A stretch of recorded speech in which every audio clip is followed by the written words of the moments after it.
ایران نے امریکی حملے کے جواب میں اسرائیلی رجیم کو نشانہ بنانے کا اعلان کر دیا۔ ایران کی سرکاری خبر ایجنسی کے مطابق سپریم لیڈر کے سینئر مشیر علی شمخانی نے کہا کہ ایران پر حملہ ہوا تو تہران کی جوابی کارروائی کا دائرہ محدود نہیں ہوگا، بلکہ اس میں اسرائیلی حکومت پر گہرے حملے بھی شامل ہوں گے۔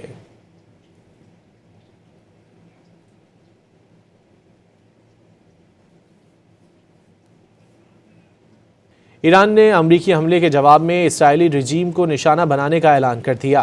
ایران کی سرکاری خبر ایجنسی کے مطابق سپریم لیڈر کے سینئر مشیر علی شمخانی نے کہا کہ ایران پر حملہ ہوا تو تہران کی جوابی کارروائی کا دائرہ محدود نہیں ہوگا، بلکہ اس میں اسرائیلی حکومت پر گہرے حملے بھی شامل ہوں گے۔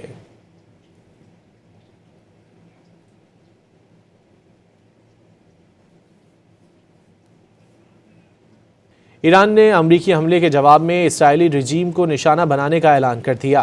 ایران کی سرکاری خبر ایجنسی کے مطابق سپریم لیڈر کے سینئر مشیر علی شمخانی نے کہا کہ ایران پر حملہ ہوا تو تہران کی جوابی کارروائی کا دائرہ محدود نہیں ہوگا، بلکہ اس میں اسرائیلی حکومت پر گہرے حملے بھی شامل ہوں گے۔